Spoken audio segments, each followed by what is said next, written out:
Bismillah, Assalamualaikum Ustaz. Waalaikumsalam. Eh, Alhamdulillah bisa ikut kajian langsung. Sering lihat Ustaz di YouTube.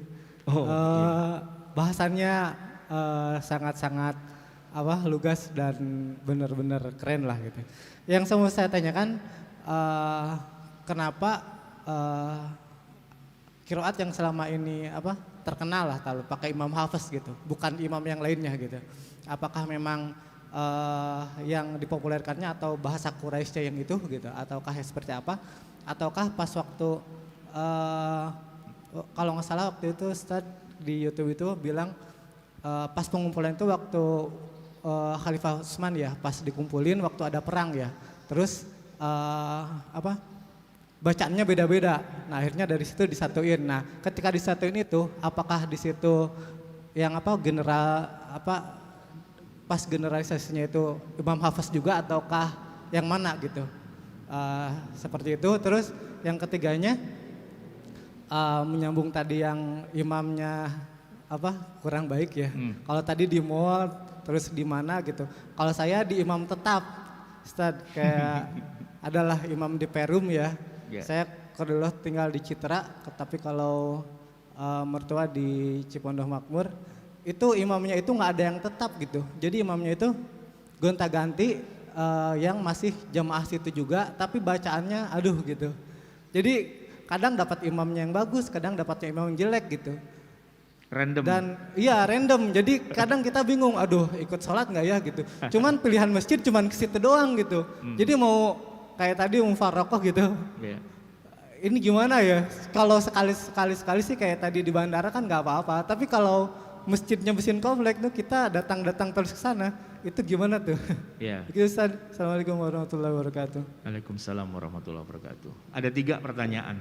Yang pertama, kenapa Hafiz Asim ini yang paling terkenal?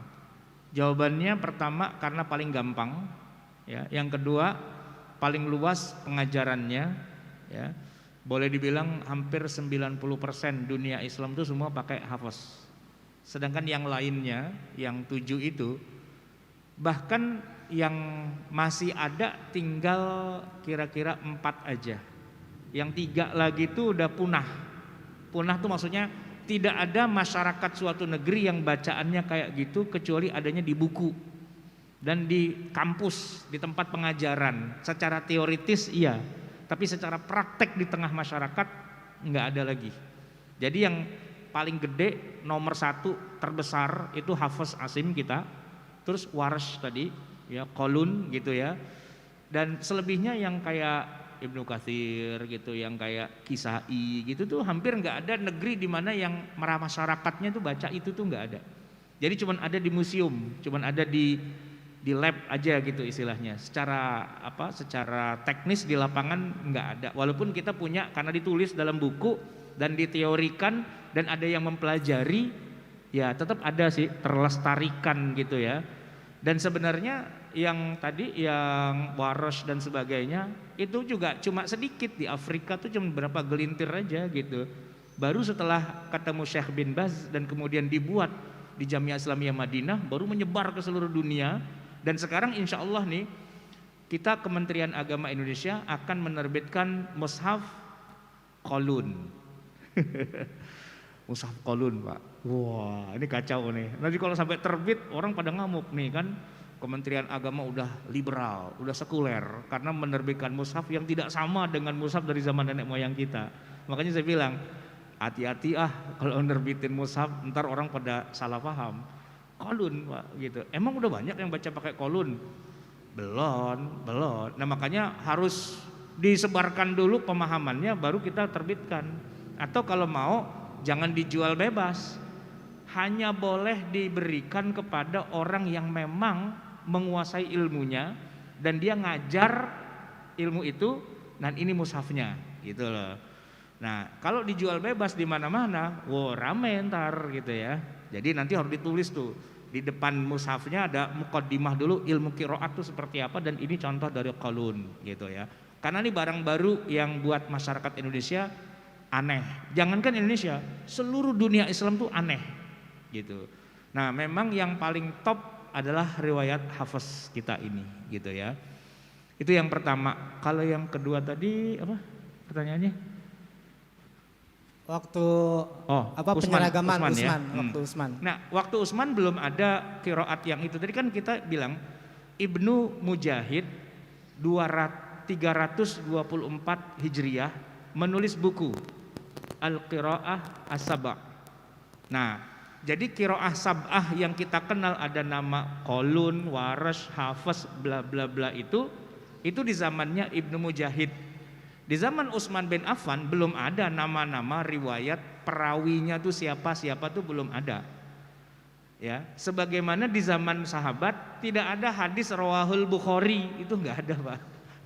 Utsman bin Affan berkata bahwa Nabi bersabda, "Innamal a'malu binniyat," rawahul Bukhari. Ya kan Bukhari belum lahir. Di zaman Utsman, Pak, belum ada nama perawi itu Qalun, itu Waras, itu Hamzah, itu Kisai, itu Hafs, itu belum ada. Itu tahun 324 oleh Ibnu Mujahid dalam bukunya itu beliau mengumpulkan dari berbagai wilayah negeri Islam nama-nama imam qiraah. Nah, yang dilakukan oleh Utsman bukan menyatukan, enggak, itu keliru. Beliau menstandarkan bacaan orang Kufah karena gurunya Ibnu Mas'ud bacaannya kayak gitu, Anda benar, ini saya kasih mushaf sesuai dengan bacaan Ibnu Mas'ud. Orang Kufah karena ngajinya sama Abu Musa al-Asy'ari atau Abu Darda, kalian juga benar, ini mushafnya. Nah, mushaf yang dikirim ke Kufah dengan yang dikirim ke Syam, dua mushaf yang berbeda. Nanti yang dikirim ke Mekah mushaf yang berbeda lagi, yang dikirim ke Yaman beda lagi. Sebagai standar bacaan yang memang berbeda-beda. Bukan satu mushaf dikopi, dibagi-bagi, disatukan, enggak. Jadi Utsman tidak menyatukan bacaan yang berbeda, enggak.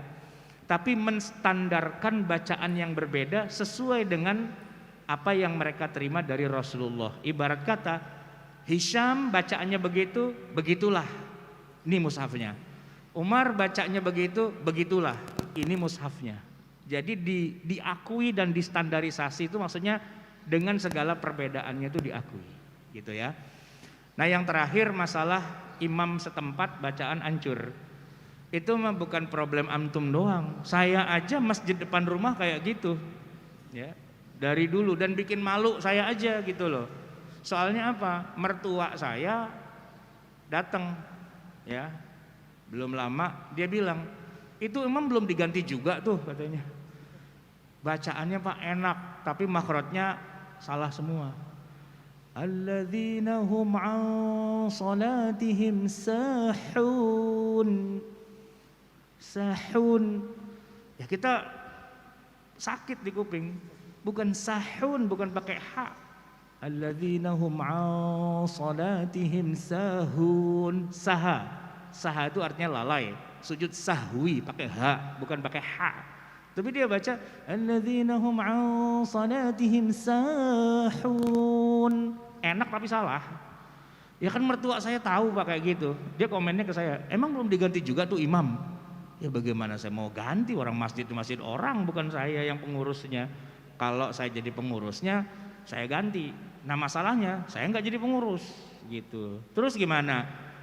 Ya saya jarang-jarang sholat di masjid itu, cari masjid yang lain. Kenapa? Sakit hati Pak kalau dengerin Quran bacaannya hancur kayak gitu. Cuman kalau langsung bilang, "Woi imam kagak beres lo," gitu kan susah. Nah, makanya saya lagi ngumpulin duit Pak untuk kampanye biar saya jadi ketua DKM di situ. Iya, saya mau nyobok siapa kan, biar saya jadi ketua DKM. Bagi saya jadi ketua DKM ganti yang baru, ya, kan begitu ya kan. Atau kalau nggak ganti gini, imam belajar lagi yang benar, ini saya kasih duit 20 juta, sampai pinter ya. Nah, kalau udah pinter balik lagi ke sini gitu. Jadi imamnya kita kasih duit Pak, bukan kita salahin. Ini duit 20 juta nih, buat apaan? Lu ngaji yang bener di sono sama ahli qiraah yang bener, kemari lagi udah bagus bacaannya.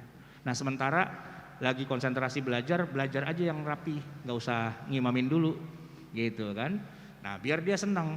Ya dia kesel sih dipecat, tapi dikasih 20 juta kan dia seneng gitu kan. Lu mendingan gue istirahatin selama 3 bulan gue kasih 20 juta, apa mendingan terus jadi imam gue gak kasih gaji gitu. Tapi bisa begitu kalau saya ketua DKM, Pak. Kalau saya jamaah doang, apaan lo ganti-ganti orang, nah, gitu kan. Jadi jabatan tuh penting, Pak, sebagai ketua DKM gitu, untuk memperbaiki bacaan itu. Tapi sebenarnya sih nggak perlu nyogok juga sih. Ya ini kan lebaran, ya kasih aja sembako lah imam-imamnya gitu kan. Bahkan pada terima kasih tuh. Nah baru kita bilang mau ngaji nggak? Nah gitu, ngaji nambah ilmu, belajar ilmu qiraah. Tapi sebelum qiraah sab'ah, tajwid beresin dikit lah gitu kan, biar bacaan rada mendingan, jangan ancur-ancuran kayak gitu. Sebenarnya sih saya yakin para imam tuh orangnya ikhlas. Cuman kita nggak mau ngasih duit gitu aja, Pak, ya kan? Itu aja. Maka kalau ada imam kurang bagus bacaan, siapin aja duitnya gitu, ya kan? Buat ya beasiswa lah gitu istilahnya. Nah, dengan begitu nanti bacaannya jadi bagus. Kalau dia mau berusaha, kasih duit, seneng gitu ya.